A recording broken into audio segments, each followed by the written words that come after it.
niyo po ako makita sa budget kasi ang President Security Group nandito pero wala yung BPS-PG dito.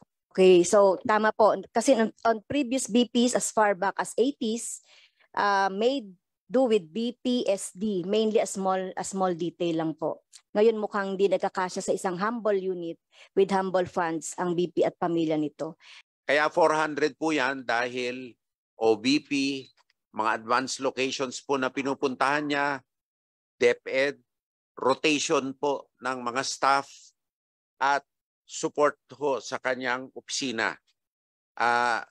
Pagka hindi ho nilitaw ito ng tama, mabuti nga po nilitaw, kukunin ho ito sa iba't ibang mga units sa mga requirements niya. Kaya mabuti po nililitaw nga na klaro.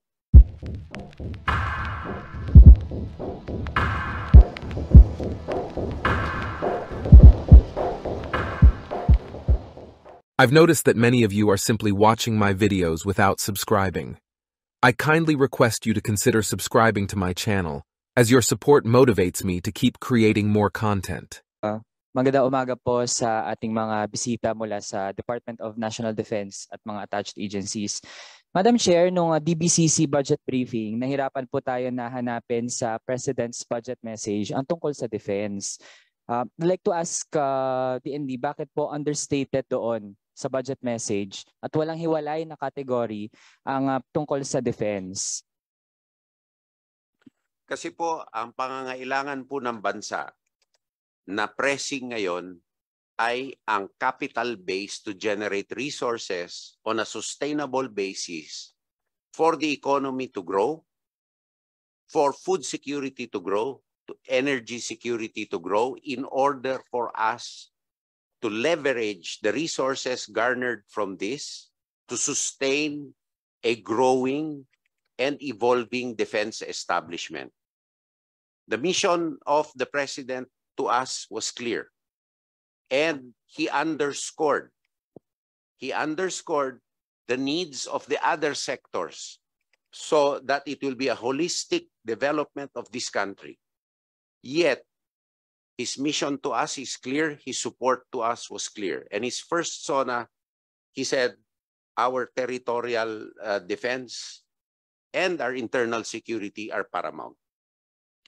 Madam Chair, given na sa budget message natin na gusto i-summarize ano ba yung mga priorities ng ating administration through and that is expressed through the national budget. Pero Madam Chair, given na ang 12% increase sa TND, mas mataas ito dun sa 9.5% na increase ng national budget. Tapos, yung figures din in itself, edi malaki talaga yung inaalot natin for the defense sector. So it seems, Madam Chair, na ang dating sa akin, meron ba tayong ayaw na sabihin or ayaw natin i-emphasize sa mga Pilipino tsaka sa other countries din when it comes to our defense strategy?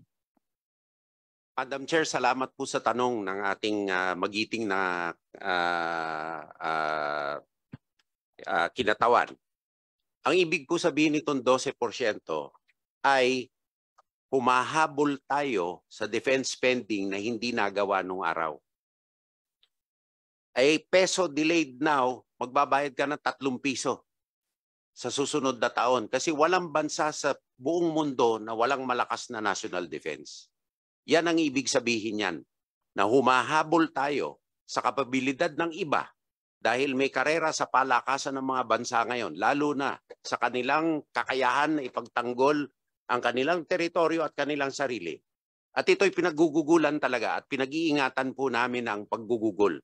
Ngunit ito'y kakailanganin. Kung hindi, wala po tayong magiging karapatan na sabihin tayo ay makaserinlan na bansa pag hindi natin kaya tayuan ang ating sarili. At ito ay work in process. Mahal po ito.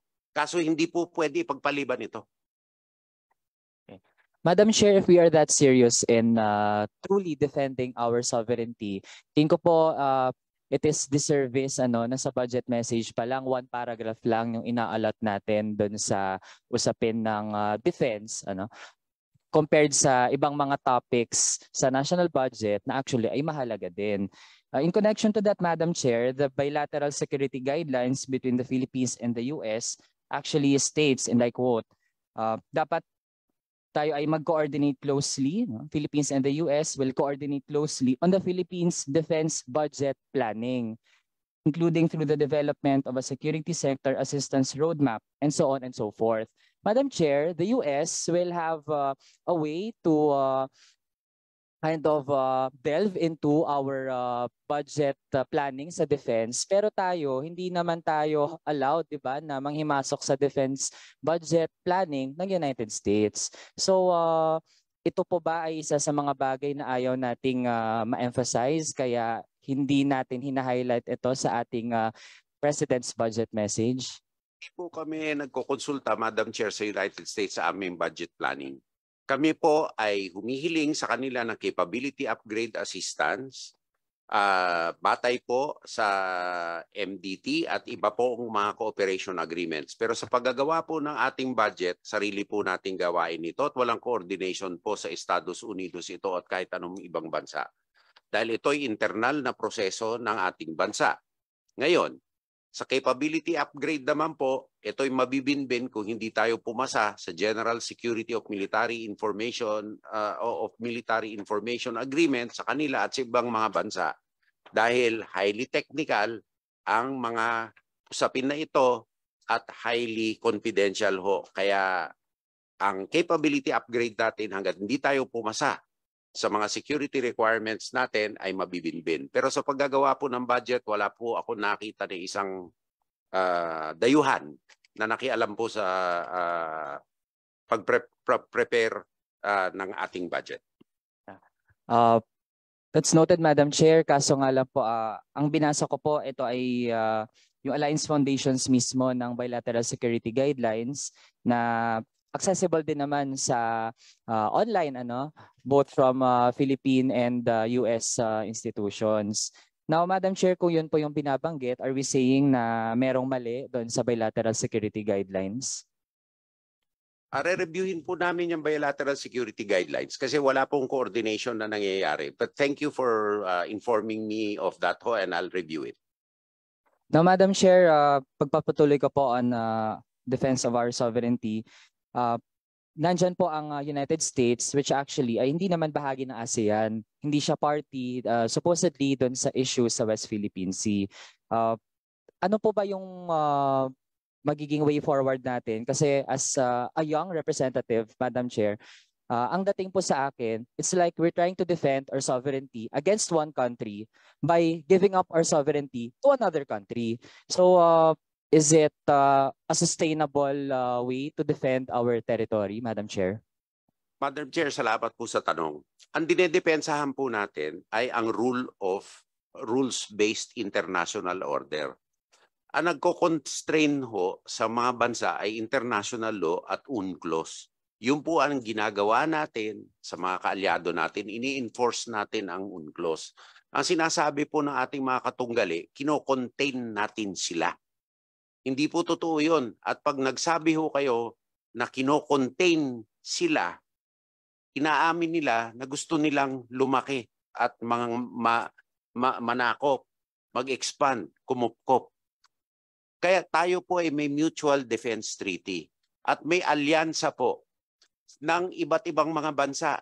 Lalong-lalo na po ngayon na lumabas ang 10-dash line ng China, mas lalo hong maraming sumang-ayon sa pwesto po ng Pilipinas. Ang pag-aalyansa po ay hindi bago.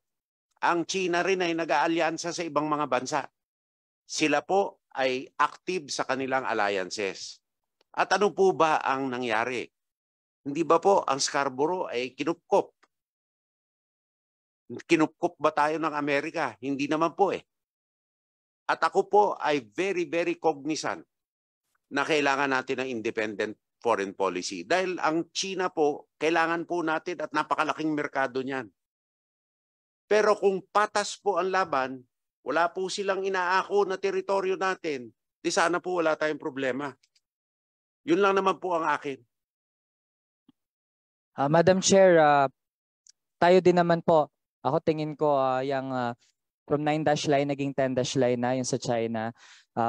imaginary po yan, dapat hindi yan nakilalanin. Pero Madam Chair, ang gusto nating mas mapag-usapan pa, Madam Chair, paano natin yan hindi po gagawin? imaginary yan. Target po ng China yan sa tingin namin dahil paunti-unti po ang kanilang pag-expand. Yeah, Madam Chair, when I say na imaginary, ibig sabihin dapat hindi yun kinikilala kasi walang basis naman talaga yung 9-dash line tsaka yung 10-dash line. And tayo, we assert no, na yung West Philippine Sea, yung ating exclusive economic zone, dapat atin yan. And no made-up map by China or any other country should change that. Yun nga. Pero Madam Chair, paano natin yung gagawin? Kasi, for example, majority of Filipinos gusto namang ma-defend yung West Philippine Sea through diplomacy or peaceful means. Hindi po yung nagwa-warmongering tayo sa Asia Pacific or sa West Philippine Sea. Also, Madam Chair, Presidential Envoy to China, Teddy Boy Locsin Jr., said the Philippines has no plans of going to war with China. Pero bakit po natin hinahayaan yung US na para ba ang footing na ay magkaroon na ng digmaan sa West Philippine Sea? Hindi po ba yun na dangerous para sa atin tsaka sa lahat ng mga kababayan natin? Hindi po ganun ang aking pananaw. Sino ba ho nagwa-water cannon? US ba po o China? Sino ang nasa war footing? Tayo ho ba o sila? Sa akin po malayo po at ayoko pong magkagera. Ngunit ang diplomasya po pag hindi natin binakapan ng katatagan sa paraan ng pagkakaroon ng matibay na kapabilidad na tayuan ng iyong sarili, baliwala ho ang democracy, lalo na sa determinadong malaking bansa na may hangarin na kupkupin ang buong South China Sea. Yeah. Madam Chair, tingin po natin hindi tayo dapat mamili kung sino yung mga bansang gusto nating pigilan sa kanilang mga hegemonic na ginagawa. Kasi China does that, no? Undeniably. Pero decades na rin na ginagawa din yan ng United States sa iba't ibang regions na ating planeta. Kaya Madam Chair, ito ang kasunod kong questions. Hindi ginagawa sa Pilipinas yun. Madam Chair, I think mismo yung bilateral security guidelines shows na sila pwedeng makialam sa atin pero tayo hindi naman natin yun magagawa. No? So it's not even bilateral or fair. Kaya Madam Chair, ang kasunod ko pang questions ay sa AFP. I'd like to address this to AFP. Who is our resource person from AFP? Madam Chair, Your Honor, I am General Romeo Browner, the Chief of Staff.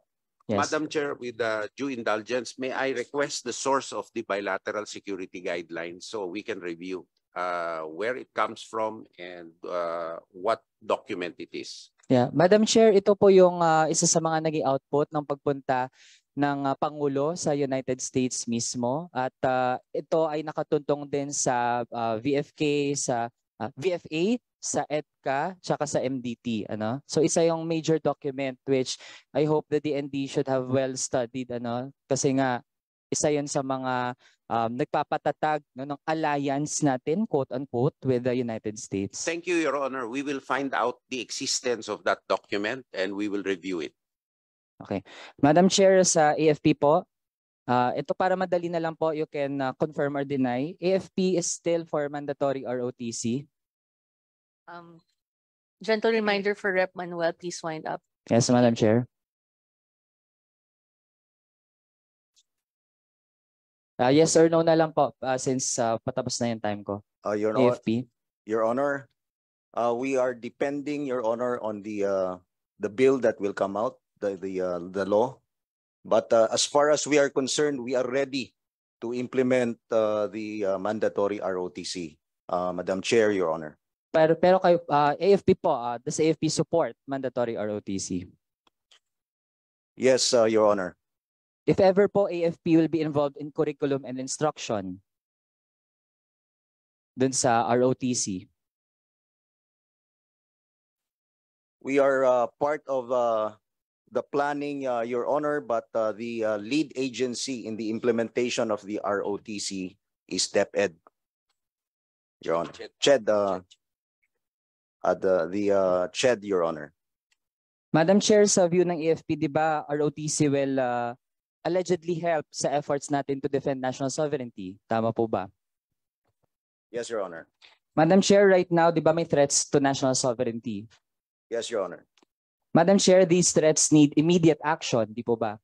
Yes, Your Honor. And Madam Chair, ngayon stretched ang AFP, di po ba?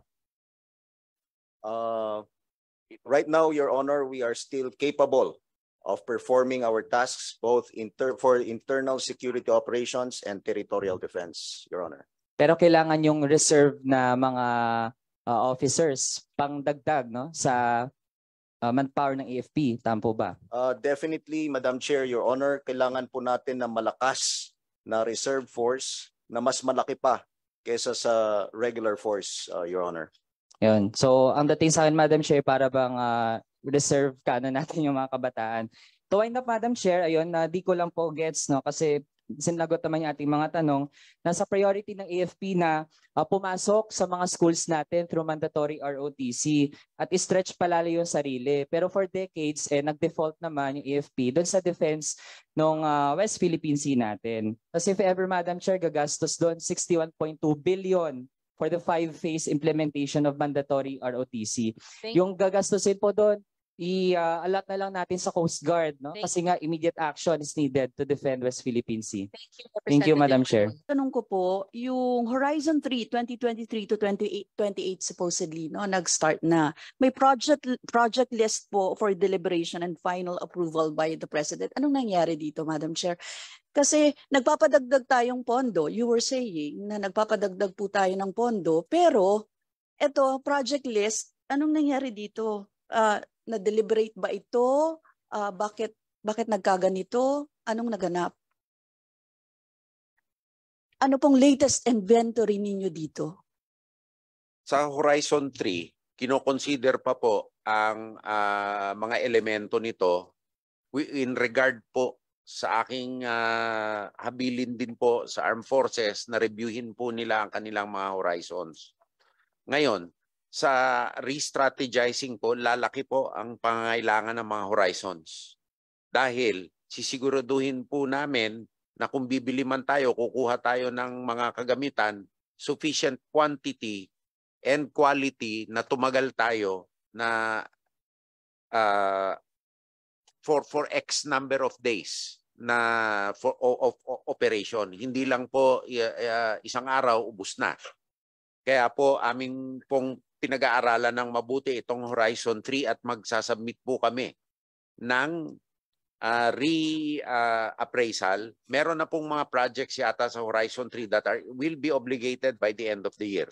Pero ganun po, yung hindi po magagamit ay aming pag-aaralan mabuti at mabuti po may offer po na magdagdag upang po tayo ay makabuild ng credible deterrent force. Madam Chair, can you check po kung ano yung total funding deficiency ng revised AFP modernization program?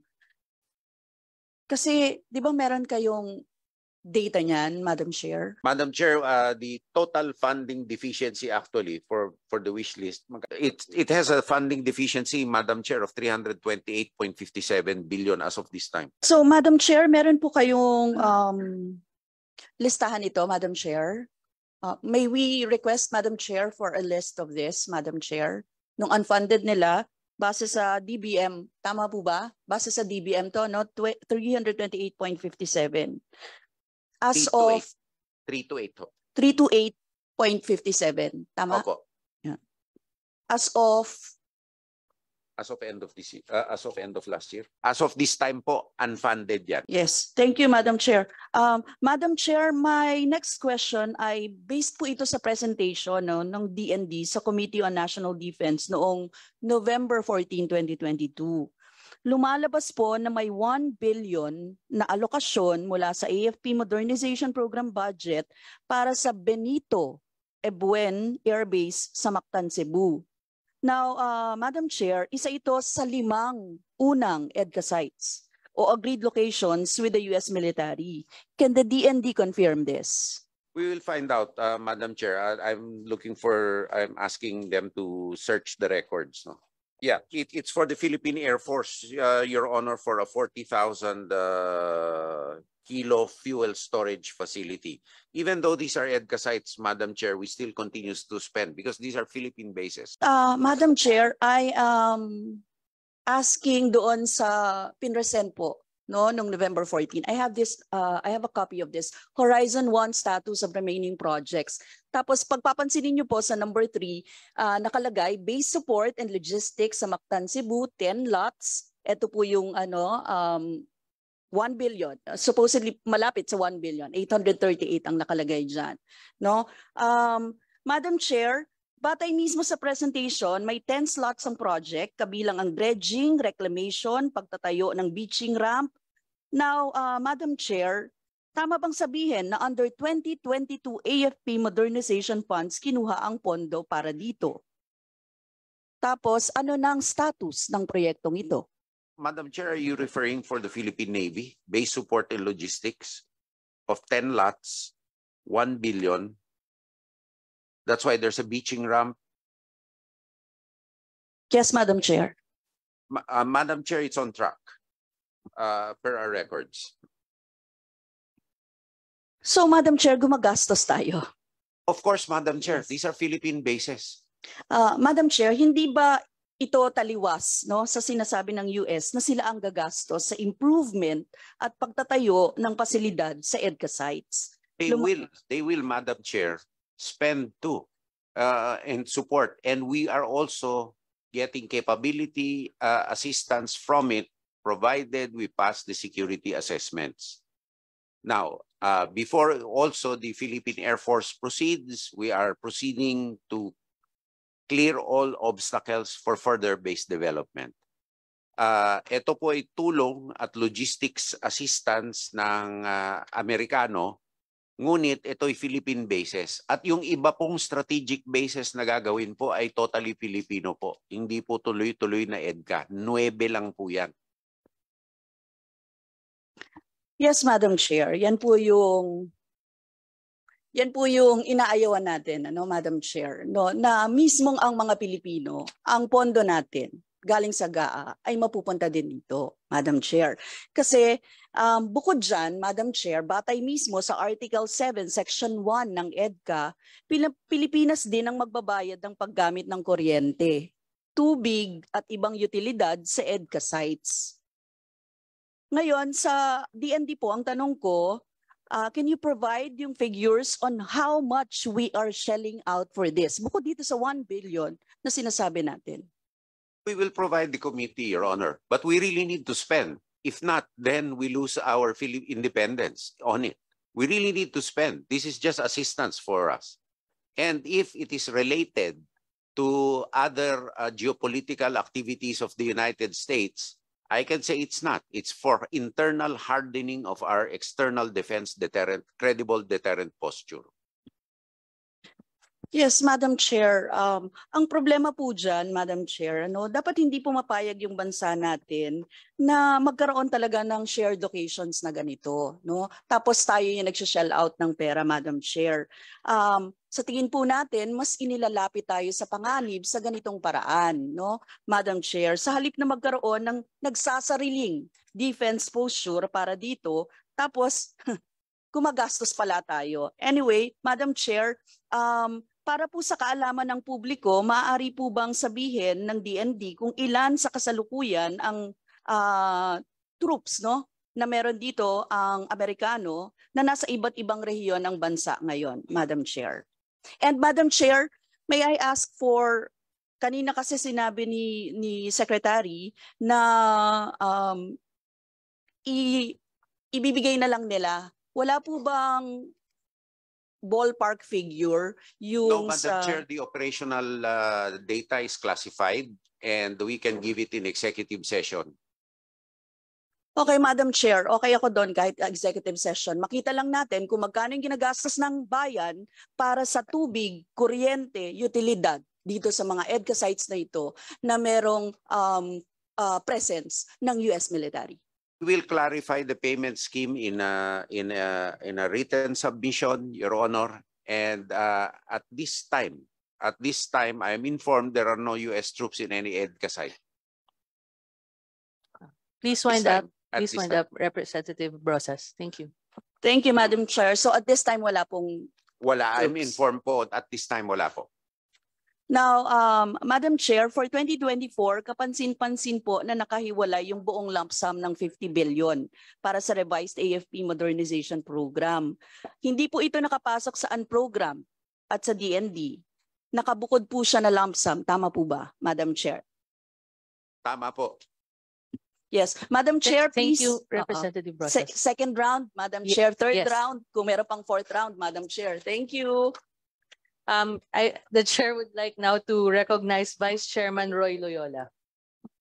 Thank you, Madam Chair. Good morning to each and everyone. Good morning to the DND family, headed by our good, talented and fearless Secretary Gilberto Gibo Teodoro.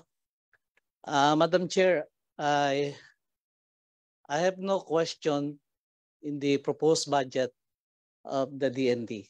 I attended this meeting not only as a member of the House of Representatives, but also as member of the Army Reserve Command.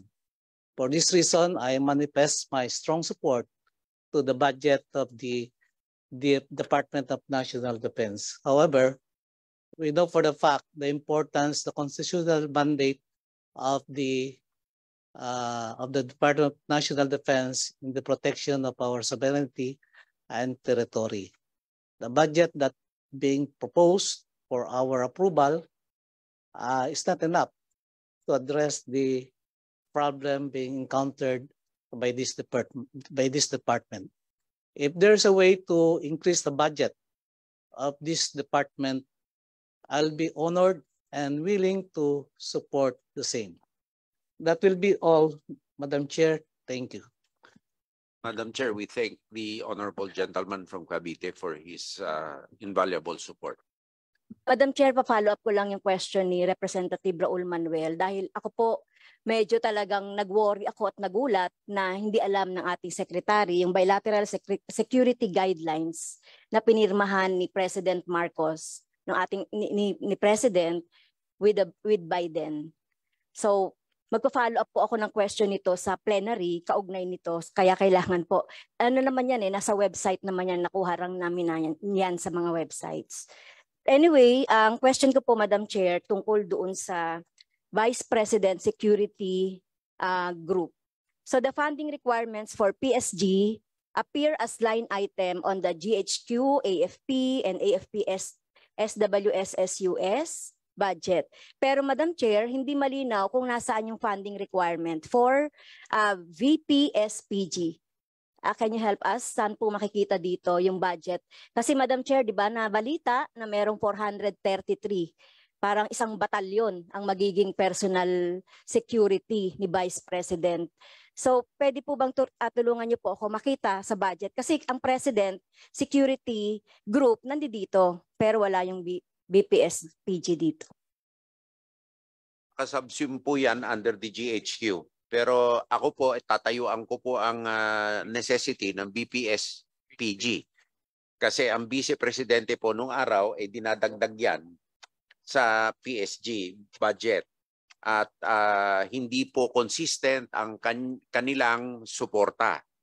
Kaya minabuti po ng nauna sa akin si Secretary Lorenzana na gumawa ng BPSPG.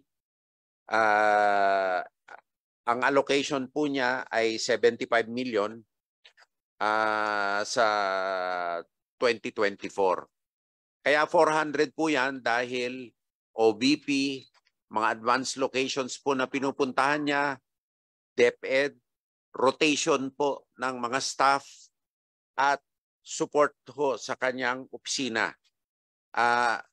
Pagka hindi ho nilitaw ito ng tama, mabuti nga po nilitaw, kukunin ho ito sa iba't ibang mga units sa mga requirements niya. Kaya mabuti po nililitaw nga na klaro. So, nandito po doon sa sinasabi ninyong PSG protection ng Presidential Security Group. Kasama, nakasubsume po ba doon, hindi Madam po. Chair? Hiwalay po. BPSPG po. Galing sa GHQ nang gagaling. So, saan? Sa HQ? GHQ po. GHQ budget po. Naka-sub-allocate na lang po dyan. Naka-sub-allocate sa GHQ So titignan ko rin po yun sa dahil hindi po sila page key budgetary unit. 7676. Kaya po hindi po sila... So ibig sabihin nito, ang sweldo kinukuha sa DND pa rin po. Sa GHQ po, sa AFP, hindi po sa DND. Sa AFP. Sa AFP. Ang Okay. sweldo po ng DND, hiwalay po. Okay, so sinasabi niyo po na etong mga 433 na secure forces ay ano no 433 333 po, 345 po ang actual. pero nakalagay po sa COA report ay 433. Baka last year po yun. Hindi po Okay, this year. so last year 345. 433, this year ilan po? 345 po. Okay, 345. Sa history po ba ng ating security ng Vice President, ilan po ba yung common na dinidetail po ng AFP, Madam Chair? Chair, I was reviewing the guidelines. The security guidelines. What it says here is just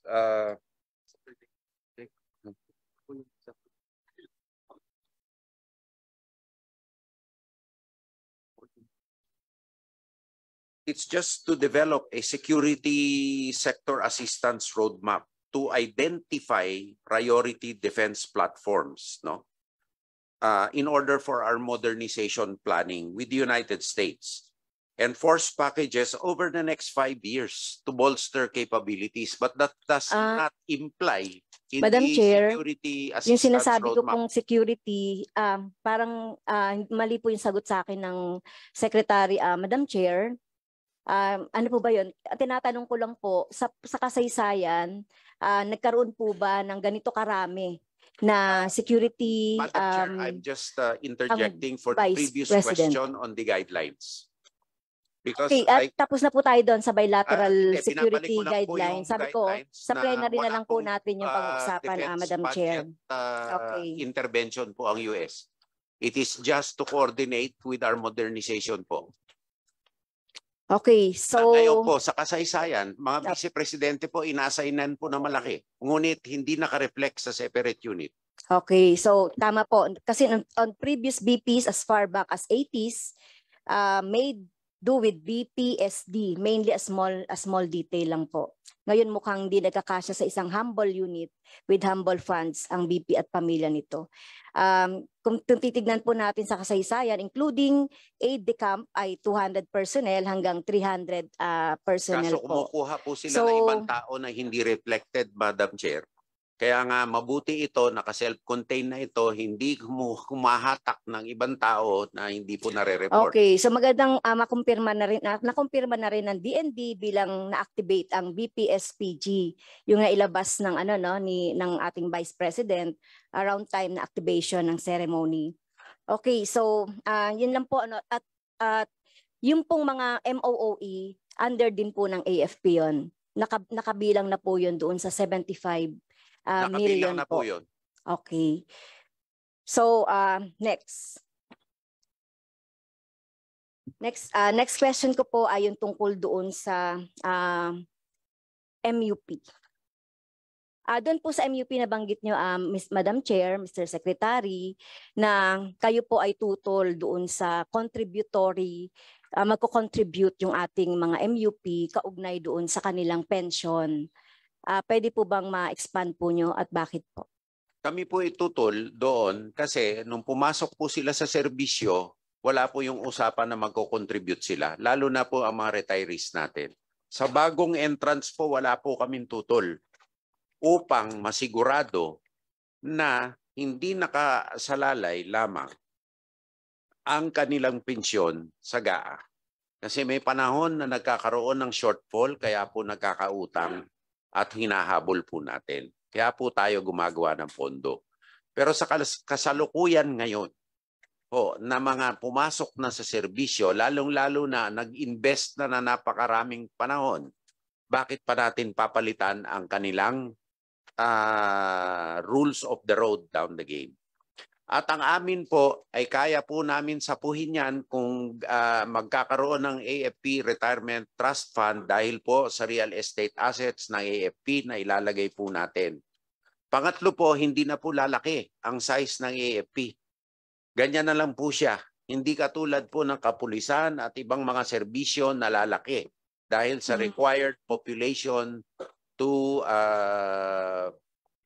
policeman or fireman ratio, sa population density ratio.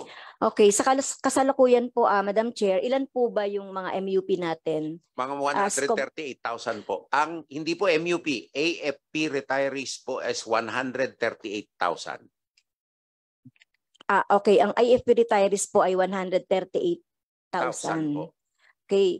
How about yung ano po, sa ngayon po, yung kasalukuyan, ilan po yung ating AFP personnel? Ngayon MUP? po mga 160,000 ang Okay. personnel. Yung mga yung mga civilian ano po, civilian personnel po. Ilan ba yung civilian personnel natin? Pero hindi ba GSIS? 10,000 po ang ating civilian personnel. Okay, so natanong ko po ito kasi nakikita natin for a longest time talagang ginagamit po sa GAA at pinopondahan po ng GAA yung mga pension and retirement po ng ating mga ng mga MUP. At sa lahat po ng nagtatrabaho sa mga pampublikong at pribadong sektor, pati na rin yung mga voluntary members ng SSS at GSIS, merong contribution like 9% at saka 12% sa government, kaya 21%. Kaya malaki po yung budget na nilalaan ng ating gobyerno dito sa mga pensyon ng mga MUP, considering na indexation pa to. So ibig sabihin naka-current ito Mr. Secretary. At meron ngang talagang umabot talaga ito doon sa, kung hindi natin mapipigilan o marireforma, aabot ito doon sa trilyon na gagastusin natin later on doon sa MUP and retirement. May I request for a second round. Second round, Madam Chair. Yes, thank you, Representative Castro. Would you like to respond to that, Secretary? I would, if the chair indulges, maybe the good representative may be allowed to finish her question and I can respond for the sake of efficiency of time, Your Excellency. Thank you. Will you consider that, Madam Chair? Yes, but please wind up for this round, Representative Castro, and then we can do another round if you would like later on. Yes, katulad nga po ng sinasabi ko, kada taon kumakain ng malaking bahagi ng budget natin sa national, yung MUP pension requirements. At patuloy itong lumulobo. Noong 2013 nga po, 10 years ago, ay 36 billion. At ngayon po, 130 billion na po, na halos 4,000. So matagal na po nating inaaray itong tinatawag na debt burden. Pero actually po, isa yung MUP pension sa burden natin. So sinasabi niyo po kanina na yung mga payag po kayo dun sa mga bagong mag-enlist or Opo. bagong papasok. Opo. Sasabay na rin po siya doon sa civilian. Yung ating system doon sa civilian. Dahil kailangan din po at least antemano po bago sila pumasok, maliwanag ang usapan na magko-contribute po sila. Okay, kasi sa ganyan, Madam Chair, ma-free up yung more or less 230 billion annually doon sa ating budget. At saka pag humabol po yung Retirement Trust Fund, Your Honor, makaka-augment na rin sa GAA. Thank you, Madam Chair. Nandyan po ba, Madam Chair, si AFP Public Affairs Office Chief Colonel Jory Baclor? Spokesperson po ng AFP. Madam Chair, Your Honor, hindi na po PIO si Colonel Baclor, ma'am. He has been replaced already by Colonel Ileto. But anyway, regarding din po doon sa security ni Vice President, dahil sinabi niya po doon sa June 27, 2022 sa PhilStar that the BPSPG is already an expanded unit of the BPSD. The same function, added personnel and equipment, sabi niya po in Filipino and English mixed.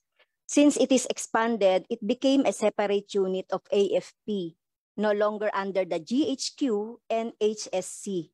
with its own designated group commander, Lieutenant Colonel Rene Hiroy. Tama po ba ito, AFP Chief, Madam Chair? Madam Chair, Your Honor, tama po yun. It's now a separate unit. So kung separate unit po ito, ito po, saan po ito kuha ng command? Doon pa rin po ba sa AFP? Yes, Just in case. Yes, Madam Chair, Your Honor. So It's ang still chain in- of command po ay sa AFP, Sa pa AFP rin. pa rin po. Okay. Okay, using PhilStar at saka yung Inquirer, no, this June 27 and 26, and sinabi po ni Vice President, and I quote, "The BPSPG is expected to solve the challenges if in the future elections, the Vice President and the President face the misfortune of having strained relations." Yan po ay nasa nasa PhilStar. Chinek ko po kung talagang binanggit talaga yung strained relation. Sabing ganon dito sa Inquirer, Duterte herself issued a statement acknowledging that a request has been made for the formation of that group in anticipation of future elections and the possibility of strained relations under that scenario between the President and the Vice President. So ang tanong ko po, Madam Chair, kung meron ngang in the future magkaroon ng strained relation ang President at ang Vice President, kanino kukuha ng command etong BPSPG? Alam niyo po yung Madam Chair, Your Honor, all the units of the Armed Forces of the Philippines will remain professional po.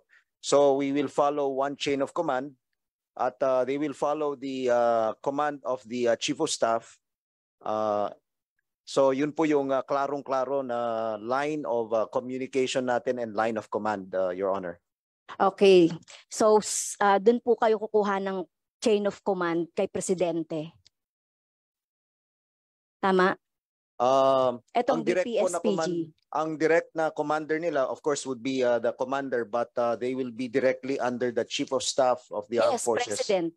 Ako po. Kayo po. Ako po, okay, Your so Honor. hindi po yung Chief of President Commander-in-Chief. Kayo po 'yun. Ako po yung Chief of Staff, Your Honor, but the President is also at the same time the Commander-in-Chief. Kaya nga po, kanino po kayo kuha ng May command I sa interject, Your Honor? Chief of Staff? Sa Commander-in-Chief po ang Presidente, Commander-in-Chief. pero pag eleksyon po, COMELEC na rin po ang nagiging deputized agency ng COMELEC, ang Armed Forces, at lahat po na alituntunin ng COMELEC kailangan sundin. Okay, so malinaw po, no, gusto ko lang ma-maintain ito, no, yung chain of command. Nasa Commander-in-Chief tayo. Kung ano man yung mangyari, magkaroon man ng strained relation, sa Commander-in-Chief po tayo kukuha ng chain of command Opo, po. Okay. Sinisigurado po natin na on our part, yung integrity po ng chain of command ay hindi po masira. Kaya po sa akin pong sarili na hindi po ako part ng chain of command, utusan man si General Bronner ng Chief of Staff or sino man dito na hindi dadaan sa akin, wala po ako sa chain of command. I am just an advisor to the President. On the same manner, hindi rin po sila kukuha ng chain of command sa Vice President. Hindi po, dahil hindi po part ng chain of command. Thank you, Mr. Ang kanila Secretary. pong role ay to assure the security of the Vice President. At doon po, gagawin po nila ang duty nila. Pero kung over and above po doon, hindi po susunod. Ganon din naman po ang Presidential Security Group. Thank you po, Mr. Secretary. Madam Chair, tapos na ba ang time ko, Madam Chair? Just a few more seconds. Okay. Can I register for a third round?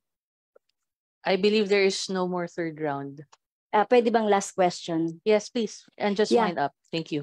Ito po kasi yung kinuha kong yung data from the AFP September 21, 2022 regarding po doon sa 5 billion unprogrammed appropriations. So nakalagay po dito yung 8 items. Kabilang po doon yung GHQ zero-day intrusion and data mining system na nagkakahalaga po ito, Madam Chair, ng 300 million. Ito po ba ay nabili na? Ito po ba ay na-purchase na po natin or na-acquire na po natin? Under the unprogrammed Madam Chair, Your Honor, hindi po nabili ito. This is still, this remains to be unfunded, Your Honor. Curious lang ako, Madam Chair, last question na. Ano ba ibig sabihin ng zero-day intrusion and data mining system? Ano po ba itong ano na to, equipment? Mr. Chief, AFP Chief? Madam Chair, Your Honor, this is part of the intelligence equipment po that would help us monitor yung mga threat groups. Kasama po ito yung pag-monitor natin ng mga external threat groups, Your Honor. Okay. Pumasa po ba to sa NPC? Data Privacy Commission? So wala, hindi naman kailangan. I have no data on that, Your Honor, right now, but we can get back to you po. Thank you, Madam Chair. Thank you po. Thank you, Representative Castro. For the second round, the Chair would like to recognize Representative Raul Manuel. Thank you, Madam Chair. Madam Chair, to the AFP, sa perspective po ng AFP, bakit mahalaga ang SIM card registration? Paano ito makakatulong sa AFP to go after enemies of the state?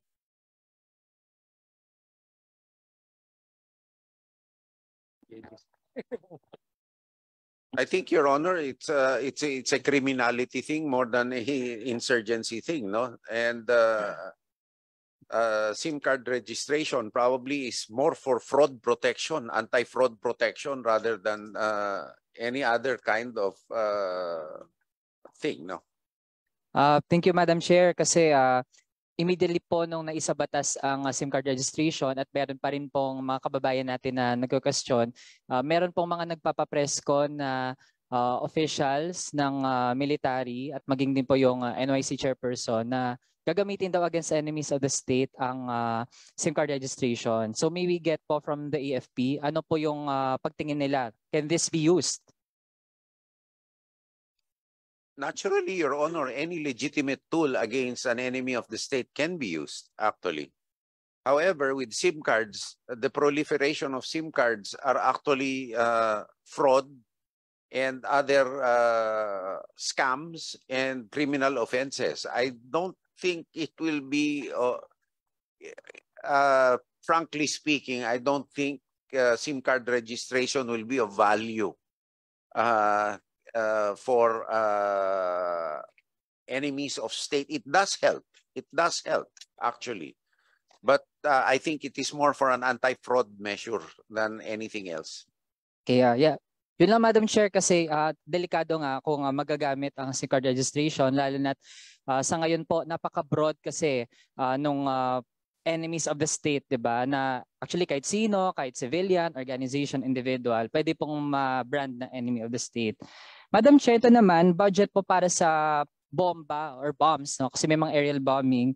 Magkano po ang nagastos for 2022, 2023, at kung may proposal po ba for procurement o yung mga nagastos natin para sa bombs? Pong bombs, aerial weapons po. Yes, yun, yung mga hinuhulog pa sa mga ba't ibang communities. Ay, syempre po, kailangan po tayong bumili nun. Talaga, part of our war reserve po yan. Yeah, kaya magkano po, Madam Chair, 2022, 2023, at kung may proposal po sa 2024?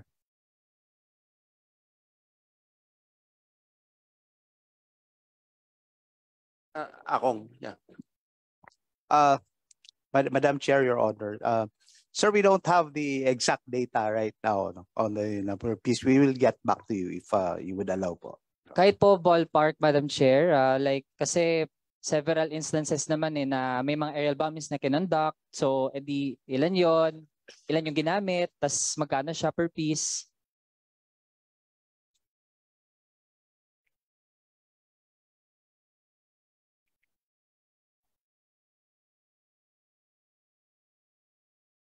We'll just submit to, sir.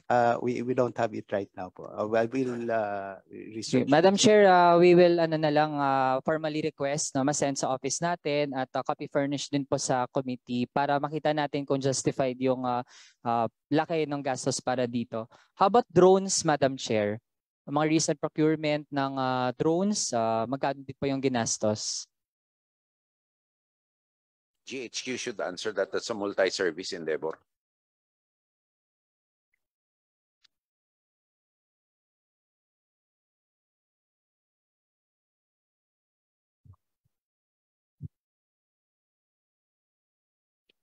Madam Chair, Your Honor, if we will be allowed, we will get back to the Honorable Congressman with the data. You may submit to the committee. Yes, we General have Bongo. acquired before a lot of it, and it is of great help to us in situational awareness, Madam Chair. Okay. Madam Chair, pakisabit na lang din po sana ng DND sa office din natin in preparation for the plenary deliberations. Next, Madam Chair, ano po ang basis natin para masabing cleared ang isang barangay from insurgents?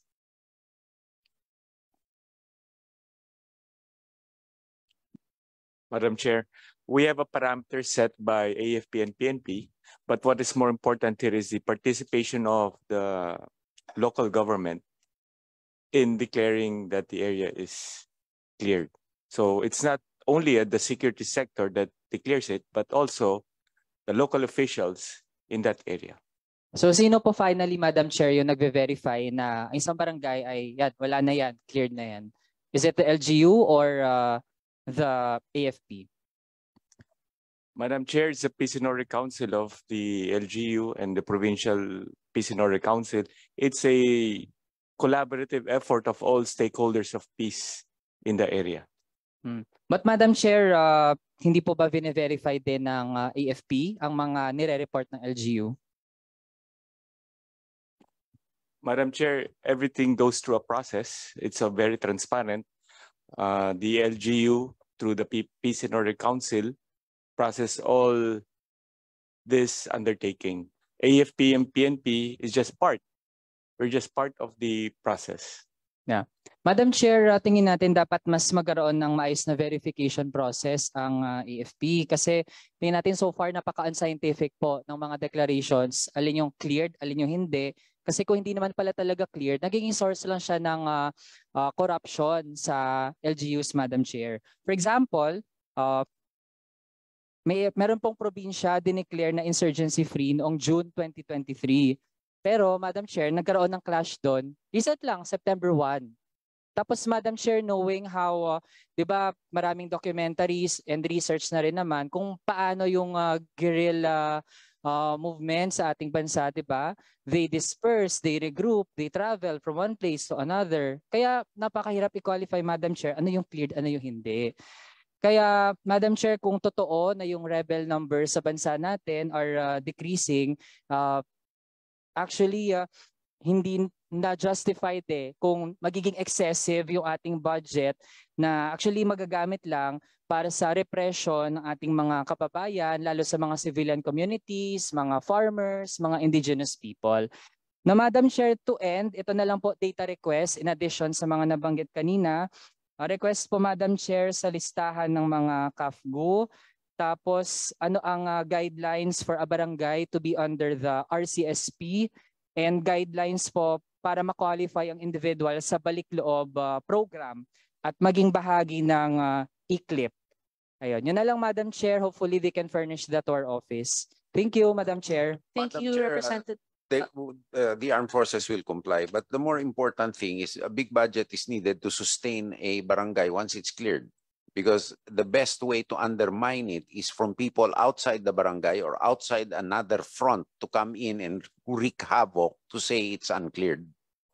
That's why we need to keep the presence there for some time and have a whole of government effort to clear areas.